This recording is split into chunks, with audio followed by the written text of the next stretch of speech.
Be here. I've actually, funnily enough, just before coming, I'm from Western Australia, originally from Queensland in Australia, and we were applying for places to rent in a place called Warwick. So I've come from Warwick to Warwick. When Barbara was in Australia, I know some of you have been to Avatar's Abode. It's in a place called Woombye, which means black myrtle. So it's on the Sunshine Coast in Queensland. When Barbara visited Woombye, he said, "I'm going from Woombye to Mumbai." And when he left, so I stole that joke from Barbara, as you do. I'm Jacob Horsey. This is Rani Foley. Hey everyone. We're going to play. Jay Baba. Thank you for having me. It's wonderful to be here. And beautiful hearing stories from Charles as well. Yeah. Thank you, Charles. Jay Baba. We might start with a song called River of My Song. So I wrote this song. I was teaching guitar to Rani maybe, how long ago? Long time ago, maybe 15 or maybe so years ago. Yeah. And was teaching her the song and then brought it along to show her, and then she sort of sang it and we worked on the lyrics, and it's much better once she started singing it too. So it's a kind of a collaborative piece.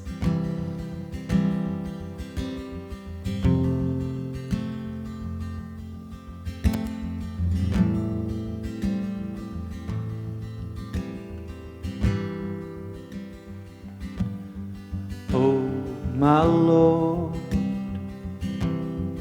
hear my song, humble me where I am wrong. For my Lord, all I own are these words to my song, and may the river of my song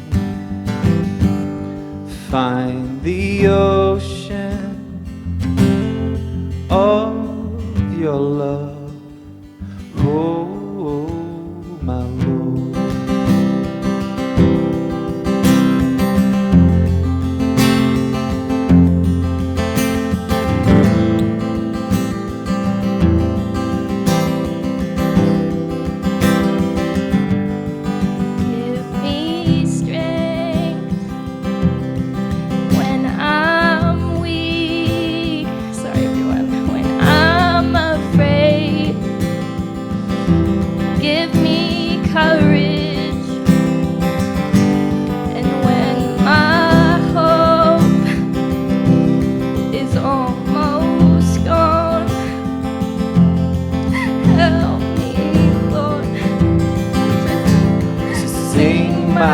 Song,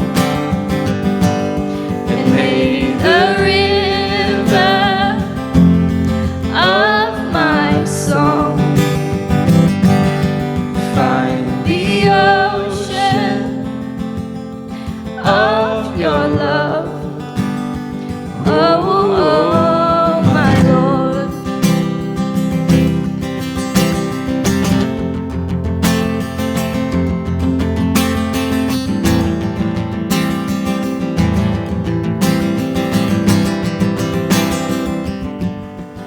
Oh, my Lord. Hear my song, humble me where I am wrong. For my Lord, all I own are these words to my song. And may the river of my song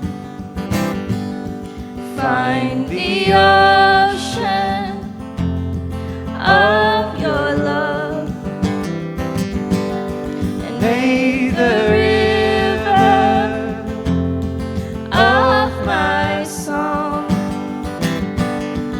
find the ocean of your love. May the river of my song find the ocean of your love. May the river of my song find the ocean of your love. Oh, my Lord.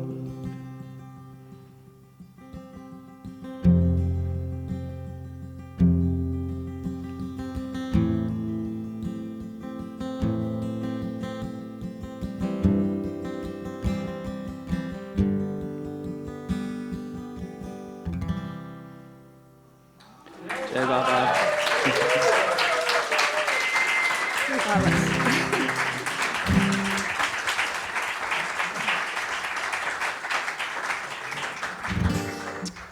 That got really emotional there. Yeah, it did. Thank you. Yeah. I was really moved also by you, Charles, and your talk, so I think I've just got a lot of stuff coming up, so thank you, It's everyone. funny because I felt really repentant after Charles's talk. Me too. That too.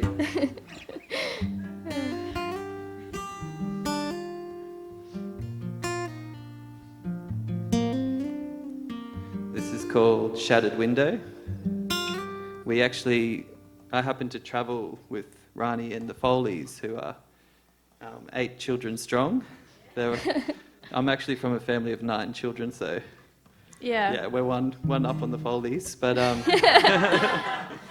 we travelled Charmaine. If you know Charmaine and Tony, they were extraordinary travellers and didn't mind travelling with everyone as well, including myself. And we travelled to Egypt, and we stayed in this, which I would never have gone to Egypt. So thank you for bringing me to Egypt. And we You're were welcome. in this rickety old hotel of sorts that had this massive glass panel that you could look out and see the pyramid. And it was like going to fall through. And Rani was probably going to run through it any day. So I've got this song, Shattered Window, which is, try and work it out, I guess. I think it's about love, perhaps. Going from, love in the formful sense to love where it becomes formless. Maybe loss of a loved one, or that relationship with Baba where it has to shift from being physical to formless. Yeah. So it's called Shattered Window.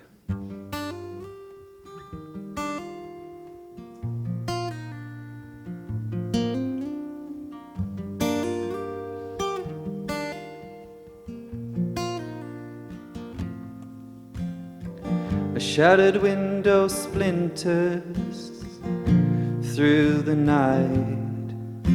A voice, a word, a whisper, a broken cry. I beg for mercy, I plead and I plead, but this shattered glass within me has gone too deep. Now I can't let go. No, no, no, I don't want to lose you, but I can't hold on.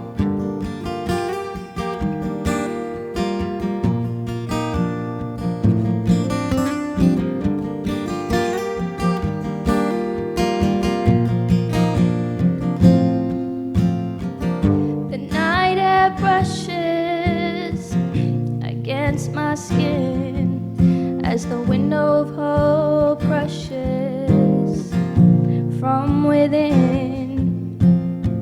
I'd pick up the pieces and use them as a shield if my hands weren't cut from clinging to the weapon that I wield. Now I can't let go. No, no, no.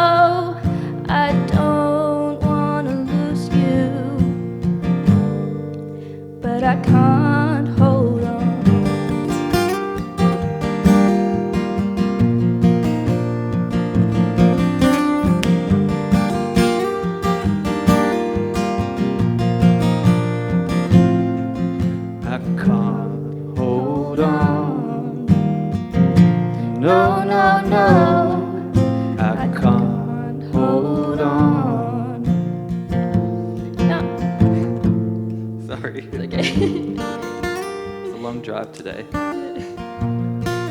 From Warwick to Warwick.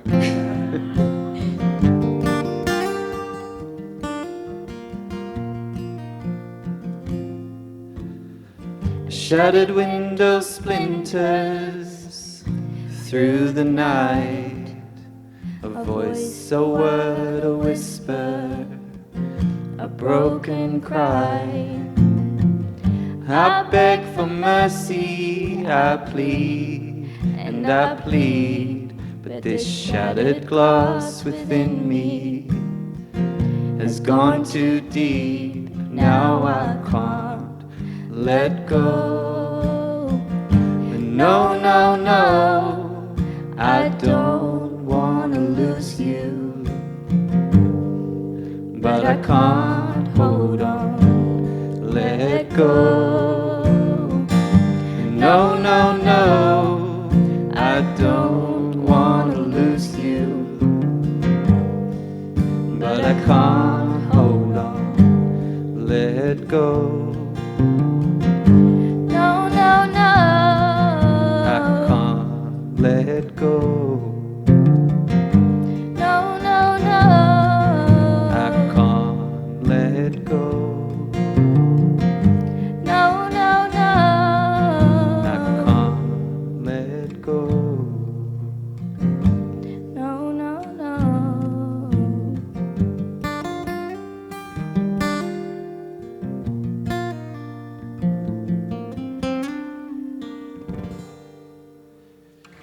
Jay, Baba, thank you.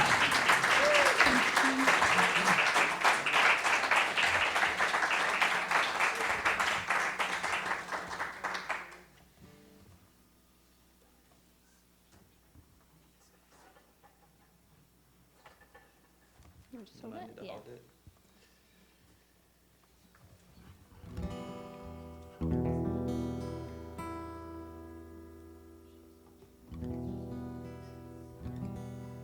It's wonderful hearing stories about Elizabeth. I really love. I think that aspect to Barbara's story is missing somewhat in Australia. This whole event in America that connected to Barbara and the women over here as well. So I'm really looking forward to the book.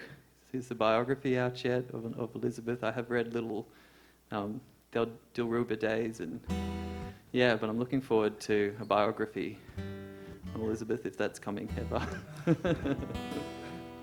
A phenomenal person. And I love, somebody told me a story of, because from what I gather, she was quiet and obviously very competent and experienced in, you know, diversity of ways. And there's a story somebody told me that they were at the centre and somebody was reading Stay With God, and Elizabeth, who was normally quiet, just suddenly sprung up to her feet and said, "That is Baba," and then sat Wow. down. Wow. So this is called Stay With Me Now. We wrote this many years back and then had no idea how it went, and I found these lyrics and have a little guitar piece and we just joined them together this trip, so we'll see if we remember it.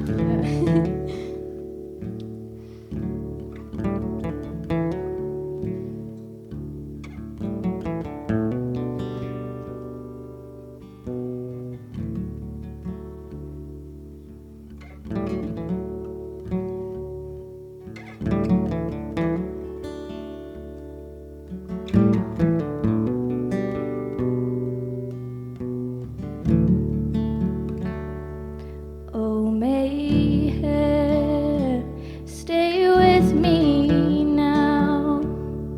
Across the canyons of love, embrace me somehow.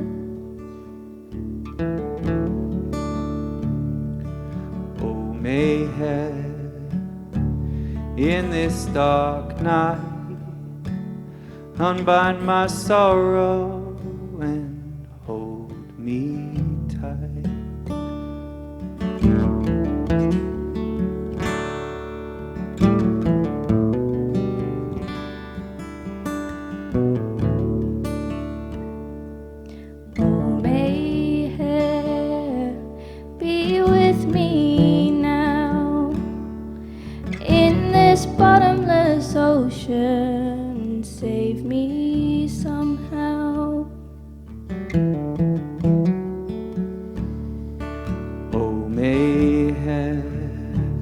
carry me through, because Lord, I'm nothing unless I have you.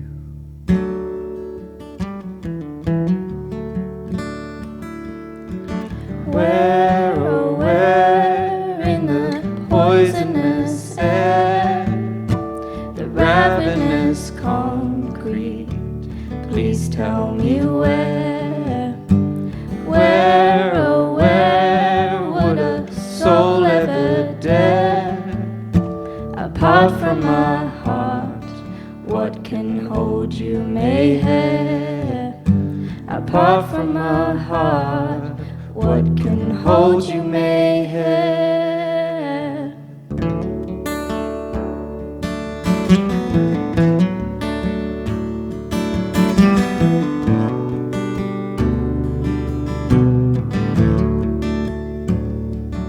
Oh, Mayhair, cradle me now, like the arms of a mother, soothe me somehow.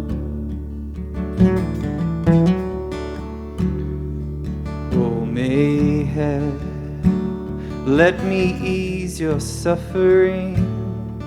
Oh, Lord, accept my heart's suffering.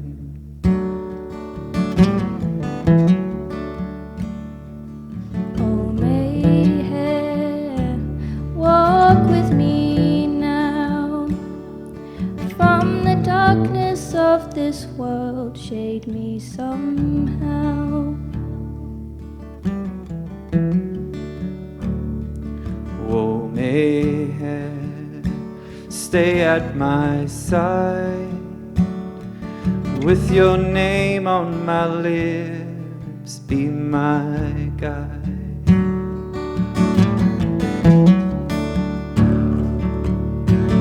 Where, oh where in the poisonous air, the ravenous concrete, please tell me where, oh where would a soul ever dare, apart from my heart, what can hold you, Mayhair, apart from my heart, what can hold you, Mayhair?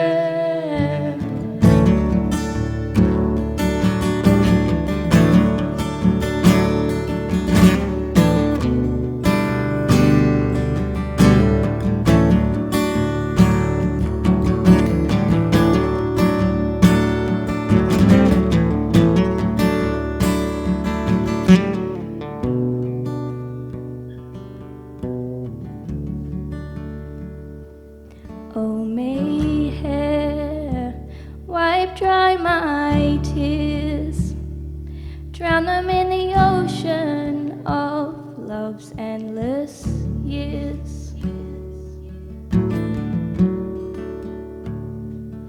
Oh, Mayhair, make me whole, make shine this fragment of your soul.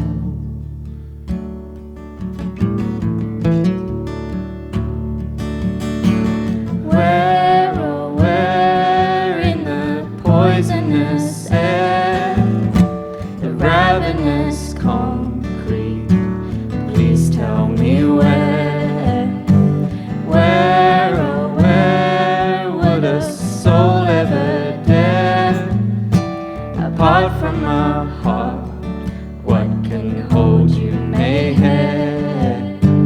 Where, oh where in the poisonous air, the ravenous concrete, please tell me where, oh where would a soul ever dare, apart from my heart, what can hold you, Mayhair?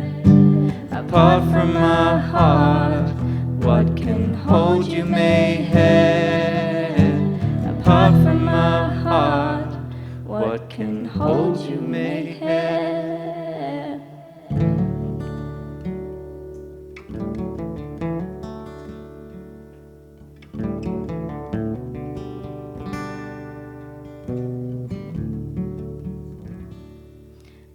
Meher, stay with me now. Across the canyons of love, embrace me somehow. Jai Baba. Thank you. Thank you. Jai Baba, thank you everyone. And now it's just Jacob.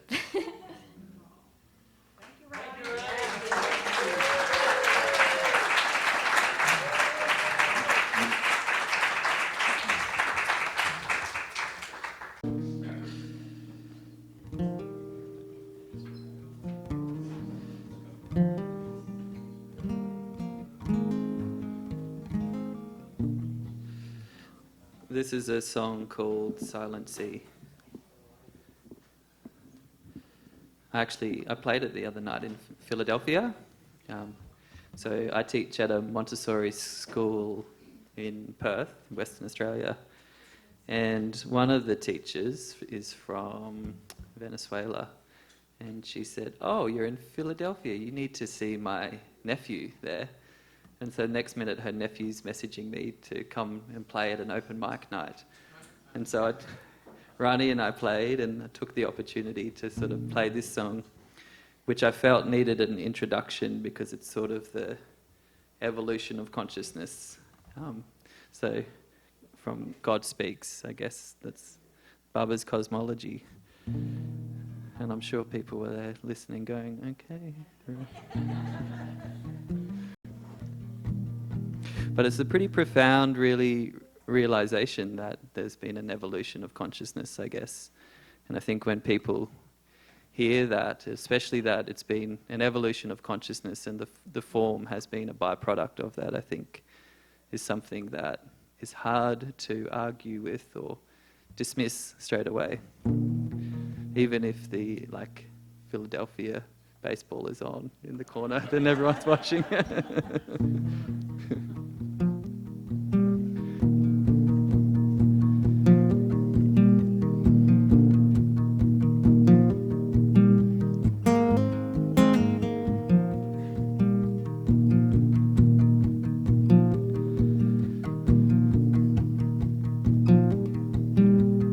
I became a stone sinking in the sea when I would first fall for you. Then I became a leaf adrift upon the wind. I thought that I was free, but you carried me.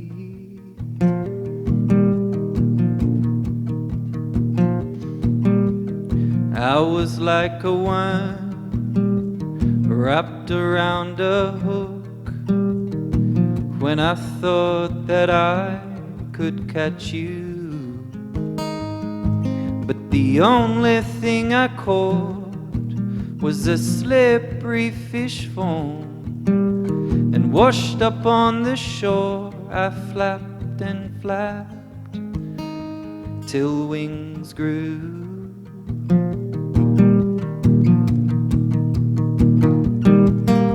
For I was on my way like a rider through the storm to claim the love that I seek. And though brave as a lion, it wasn't till I was broken and my spirit accepted defeat that love claimed me.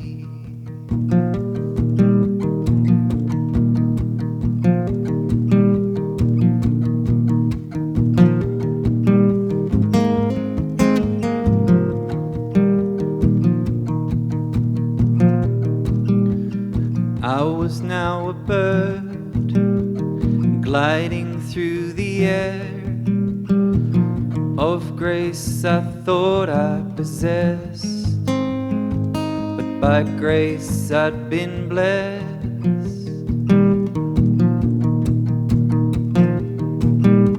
Then I became a beast, fearsome and strong, but my strength was only an arm's length long.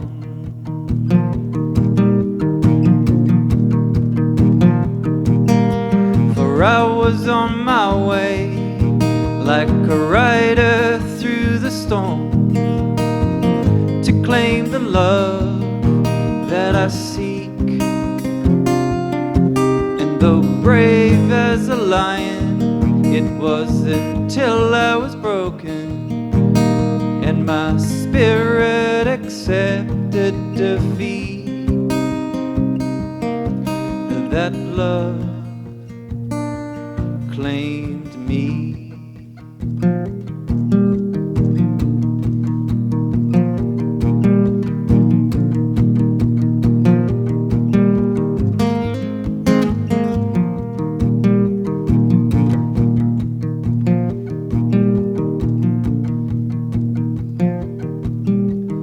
I became a human and gazed into the mirror, transfixed by that which I'd see. And though the image changes right down through the ages, something has stayed with me, with me.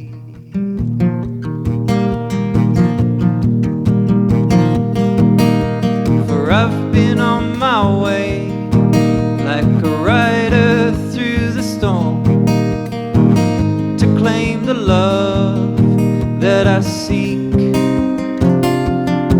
And though brave as a lion, it was until I was broken and my spirit accepted defeat. Yeah, I've been on my way like a rider through the storm to claim the love that I seek. And though brave as a lion, it was until I was broken and I fell at your feet. That love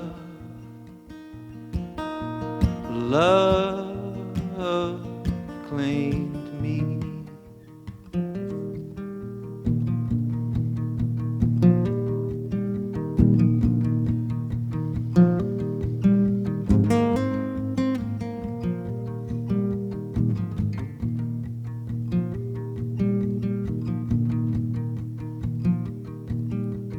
I became a stone sinking in the sea when I would first fall for thee, for thee.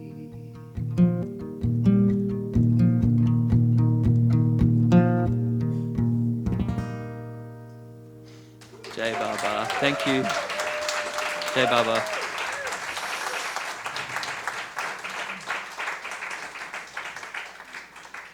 Sometimes when I'm playing, I forget that I'm playing and drift off, especially with my eyes shut, and it's quite nice. And because you're all here too, it's like another reason to like just shut right off too, because I know everybody's listening. This is a song I wrote. I had been reading about the Desert Fathers. Does anybody know about the Desert Fathers?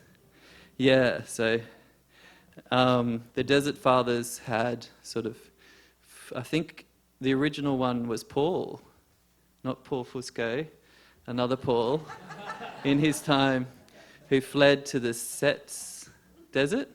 Somebody will know the history, yeah, and kind of left the Roman Empire and was wanting to practice properly Jesus' teachings. And so they were classics. They would live in caves, and there were the desert mothers as well, and they like as ascetic as you could get. Like there was one who felt guilty that he was having one fig a day, and he didn't know, how to kind of reduce it down to something more reasonable. So I was reading about it and really loved that asceticism too. Like, I think I would really enjoy that. So I've written this song called A Million Mile Deep, kind of my little ode to the Desert Fathers.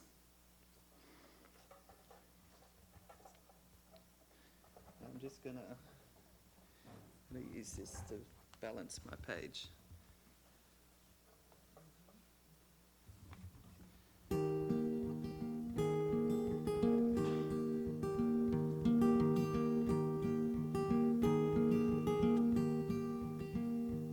Oh, beloved, take me to your desert, where the dust flows like water around your feet, and where the mountains crumble to the ocean 1,000,000 miles deep. Oh, beloved, take me to your village, where lovers lie drunk on every street, where the night breathes just like a babe 1,000,000 miles deep.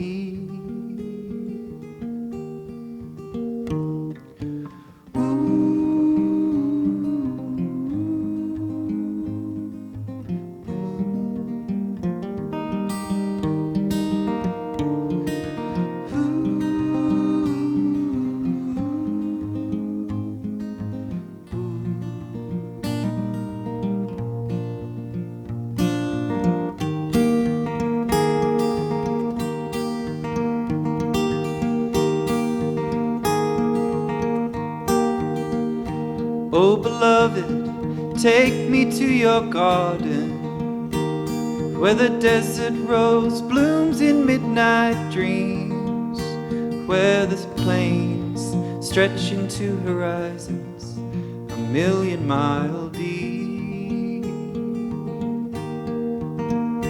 Oh, beloved, take me to your vision, where the light floods in endless flowing streams, where my soul is buried just like treasure 1,000,000 miles deep.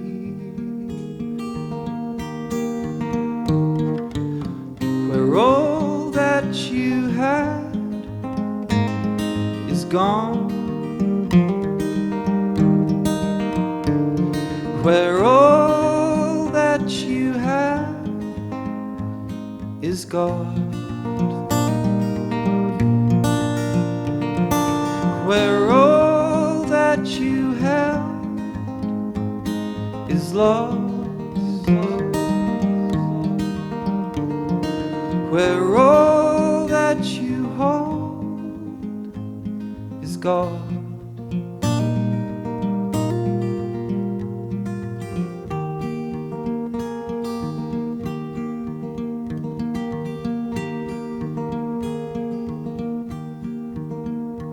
Oh, beloved, take me to your desert, where the dust flows like water around your feet, and where the mountains crumble to the ocean 1,000,000 miles deep.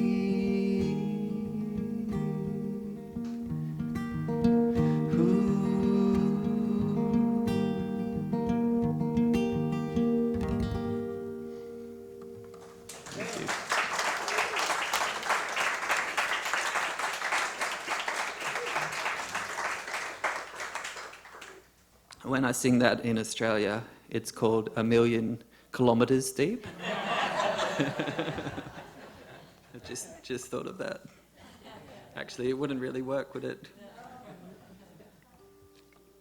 I really love that America's hanging on tight to the imperial system.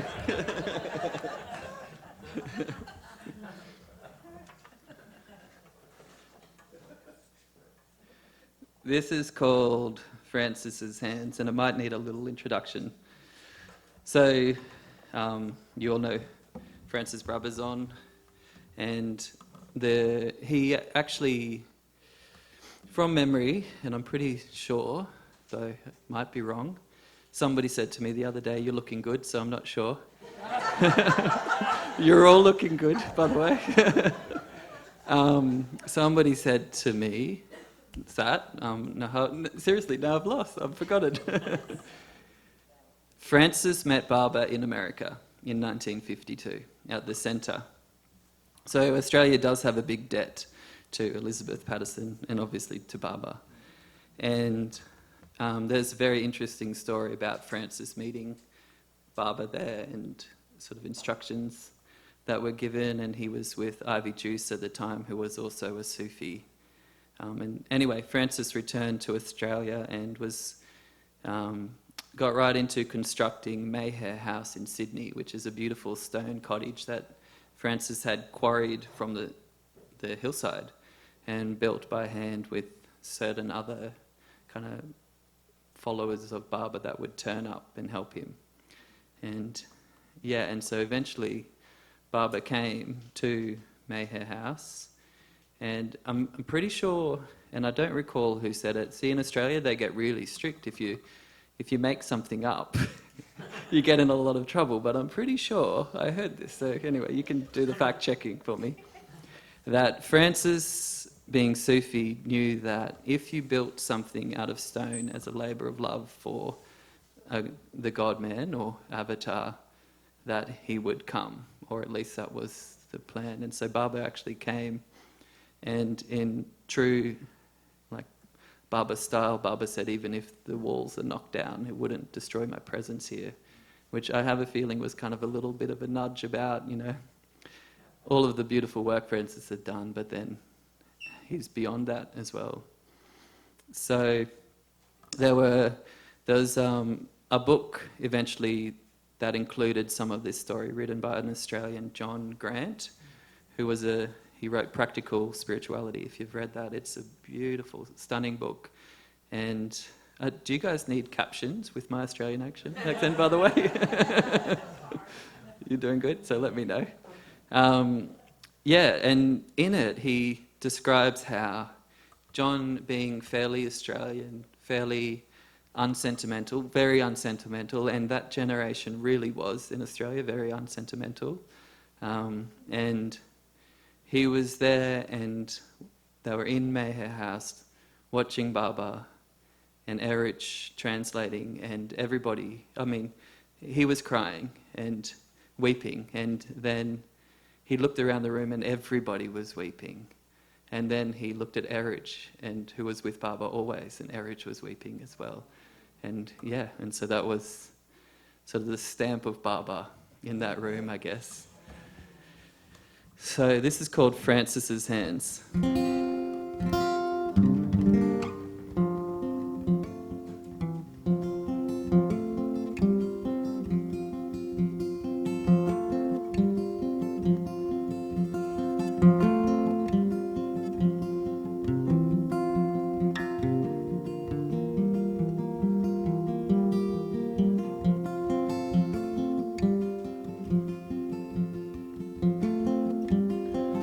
There's a plane out on the horizon,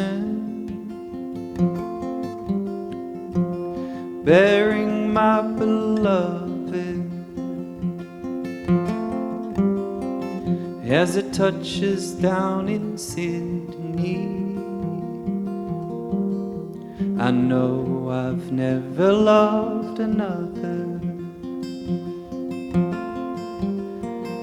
There are teardrops on the doorstep where his lotus feet stood, and these stone walls that housed his form would sing his name if they could.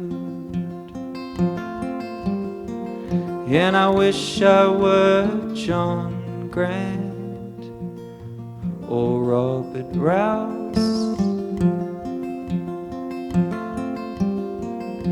I wish I were Francis's hands building Mayhair House.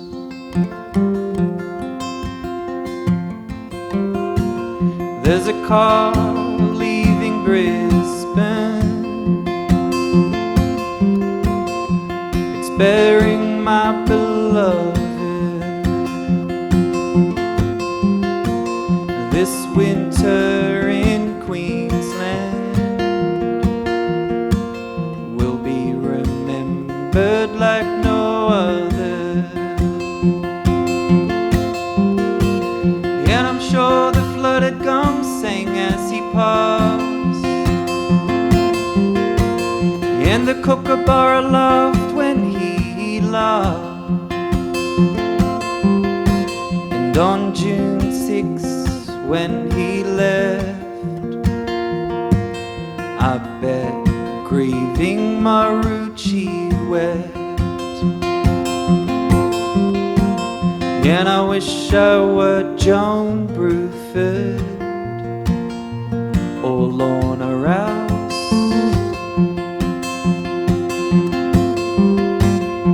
I wish I were Francis's hands building Barbara's house.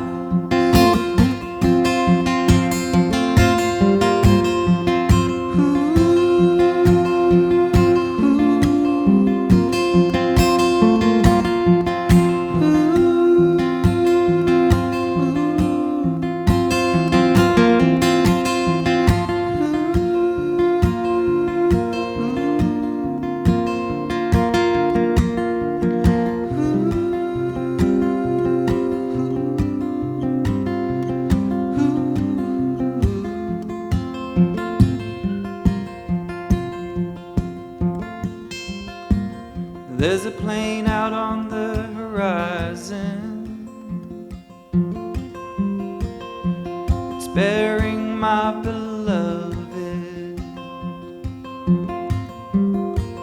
As it fades in the distance, I know I'll never love another. And I wish I were Billy Boyd or Robert Rouse.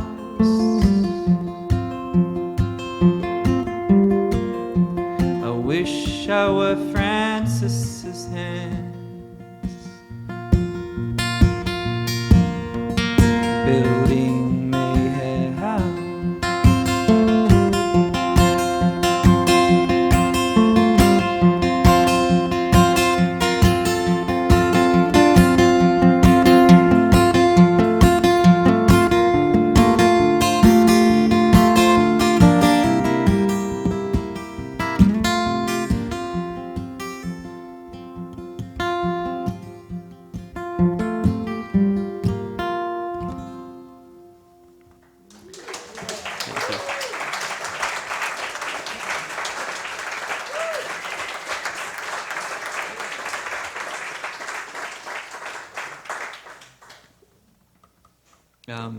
I made a reference, so there's an Aboriginal story, an Indigenous story on the Sunshine Coast. The local people are the Cubby Cubby people. And they have, in the song I mentioned, Marucci weeping. And so the area is called Marucci, and where Barbara came. And the story goes that long ago there was an Aboriginal warrior named Coolum, who was betrothed to a beautiful young Aboriginal girl named Marucci. And Coolum was a kind of a wise and merciful, just warrior, and there was another tribe led by Nindari, and Nindari was a cruel and fearsome sort of Aboriginal warrior too, and was jealous, and so decided in the night to kidnap Marucci from Coolum. And so in the night, Nindari snuck into Coolum's tribe and kidnapped Marucci. And so when they woke up and realised that she was gone, they followed the tracks, and which led them to Nindari's camp, and then a fierce battle broke out for 7 days, back and forwards over the plains, and eventually Nindari drew his club, his nulla nulla, and swung it and knocked Coolum's head off, and Coolum's head went hurtling into the ocean. And Marucci, being grieving, fled up into the ranges. There's the mountains behind the Sunshine Coast, and she went up into the mountain ranges and began weeping, and her tears formed a river that floods down and became what's known as the Marucci River on the Sunshine Coast, and her spirit transformed into the black swan that goes up and down the river with its head bowed out of respect for Marucci's love for Coolum. So when Baba visited Avatar's abode, there's a picture of him looking out, and you can see Coolum. You can see Coolum's head and Coolum. The mountains. So the mountains were turned to stone. There's an island, Majimba Island, which is Coolum's head, and it's a stone. And so Baba was there and looked out, and yeah, this immense history that's there.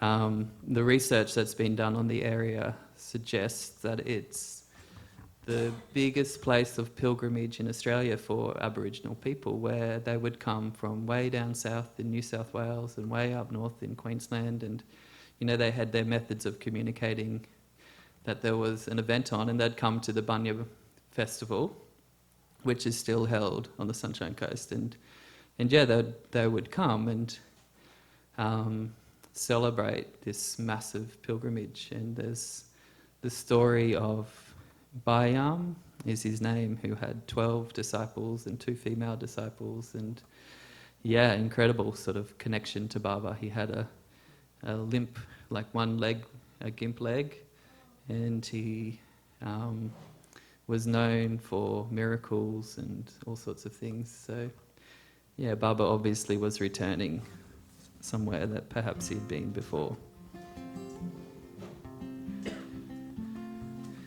This song is called Golden Sea. So I thought I'd try writing a ghazal, and this is my attempt.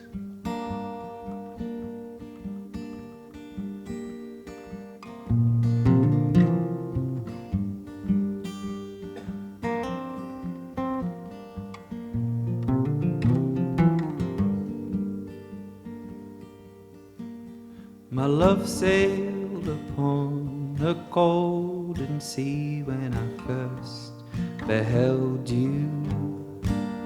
In the mirror of my heart, and I pledged a love I thought was true, with the sea spray glistening in your hair. I couldn't help but to fall in love right then and there. Even the crystal skies were whispering your name, and there was no hint of peril on the horizon. At dawn I woke to the sound of waves crashing up on the deck, and to save us all I had to cast all hope overboard. Things were desperate. By the time I could rest and the seas had finally settled down,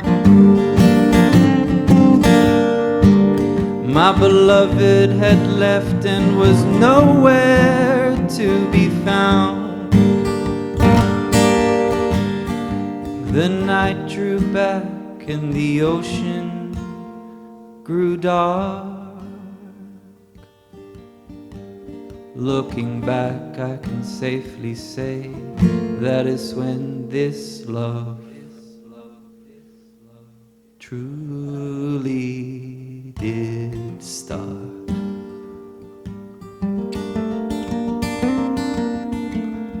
My love sailed upon a golden sea when I first beheld you. In the mirror of my heart, and I pledged a love I thought was true.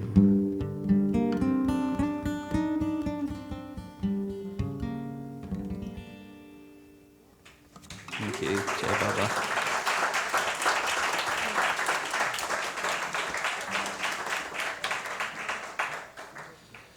Should check the time.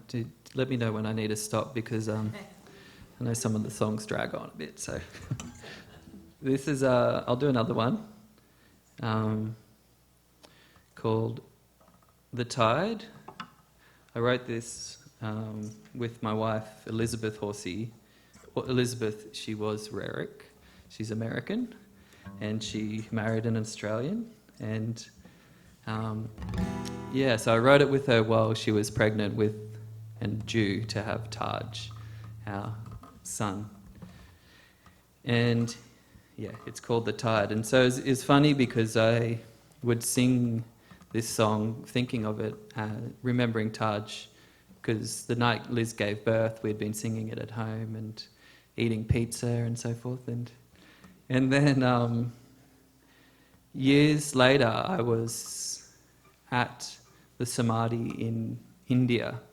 And Taj, by the way, was born on Baba's birthday, February 25th, 2 weeks late, so he kind of planned that.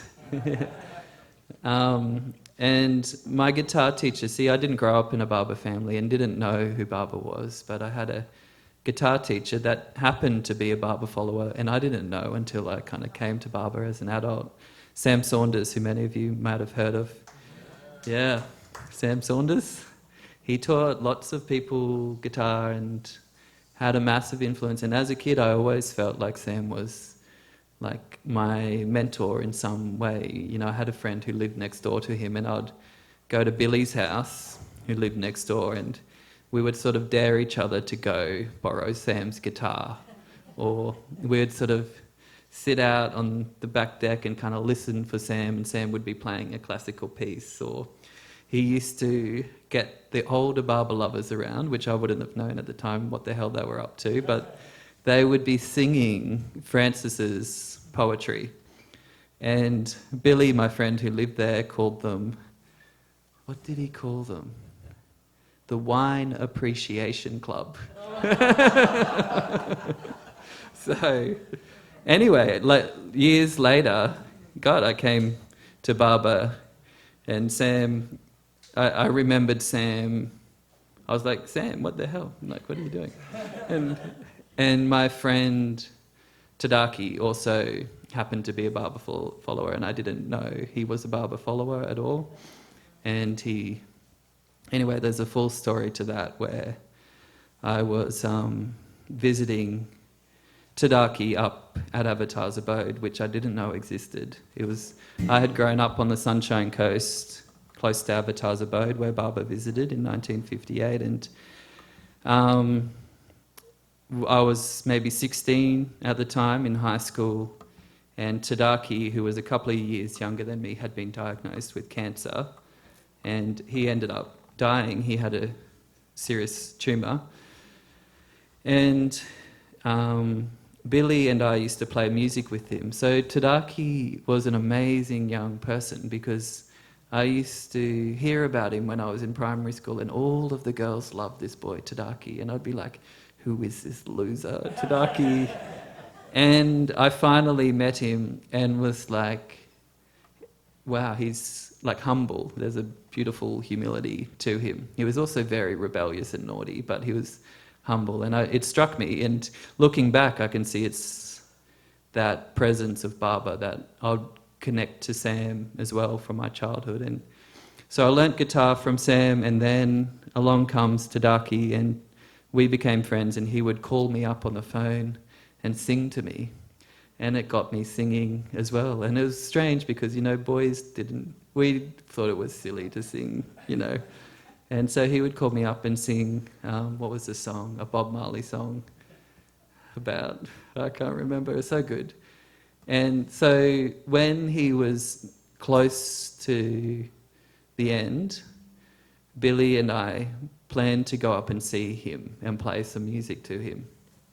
And so I'm sitting in Billy's kitchen, my friend, who wasn't a Baba lover, by the way, and Billy says, we're going. He says we're going up to the Abode, and then I'm like, what on earth is that? And then he's like, Susie, which is Tadaki's mum. He goes, Susie is a barber lover.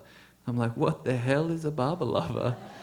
And so we go up to Avatar's Abode, and we go into Bill LePage and Diana LePage's home, and it's got all of these pictures of Baba that Diana's painted everywhere. From my memory, there were just pictures on every nook and cranny. And my immediate thought was, oh my God, there's a cult here that follows and wasn't a negative thought. It was like, there's a cult here that follows another incarnation of Jesus that I didn't know. Like, how did I not know about this? And so then, and I accepted that it was probably some incarnation of something or other, which is a bizarre thought. And I went downstairs to where Tadaki was, and there were pictures of Baba everywhere, and even on the roof, I'm pretty certain there was a massive hanging of Baba there. And we played to Tadaki, who was like silent, kind of in and out of consciousness. And it was a pretty profound experience. And years later, I'd try to remember it I'd try to remember Tadaki, because he was a really, one of my closest friends, and it was a really profound experience. And I would try to picture Tadaki, and I just couldn't. All I could remember was the pictures of Baba everywhere and Baba's face. So, yeah, God knows. And Tadaki, who ended up dying there, his body was taken up to Baba's room, and he got the best treatment anyone in Australia's ever had, Got to be at Avatar's Abode, which I don't think anyone got that amount of time at Avatar's Abode too at the end. So, yeah, and so I wrote this song, back to my song, about Taj, and then I'm in India, in line to the Samadhi, thinking that I wanted to play this song, The Tide, that I'd written while Taj was in Liz's belly. And I'm in line, and I hear all of the dogs start howling in the village. And I turned to Richard, my father-in-law, who was there with me, and I said that somebody in the village, somebody has died. I bet somebody has died today, because I'd heard somewhere that when all the dogs start howling, it means there's a spirit has passed on. Anyway, I sort of said it flippantly to Richard, kind of my morbid sort of streak, enjoying that. And literally next moment, Richard gets a phone call from Liz in Australia saying that Sam Saunders has died. And Richard saying, Sam Sanders has died. And I'm like, who's Sam Sanders? And he keeps going, and then Sam Saunders, he can't have died. He's only young, 66. And then it's like, Sam's dead. Oh my God. So I was in line and laid a flower to Baba's tomb and played this song called The Tide. So I've kind of got birth and death wrapped up in it, I think.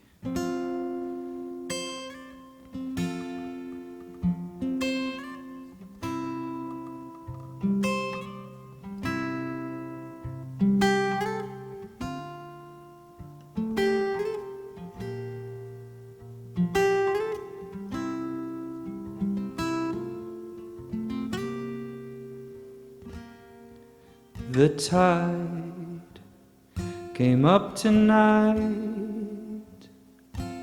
right up to my window, so close that I could almost reach out and touch with my hands that I've been using all day, constructing a garland for your beautiful neck.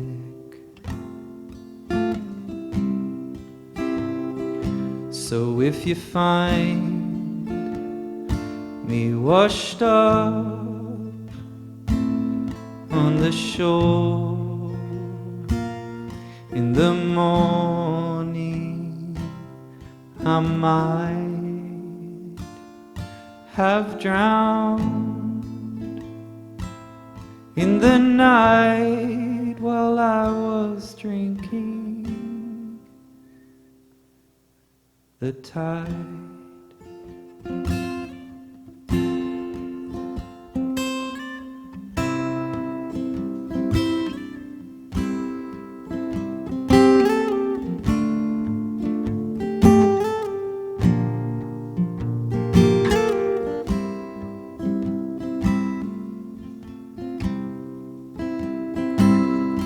The tide came up tonight, right up to my window, so close that I could almost reach out and touch with my hand that I've been using all day, constructing a garland for your beautifulness. So if you find me washed up on the shore in the morning, I might have drowned in the night while I was drinking your tide.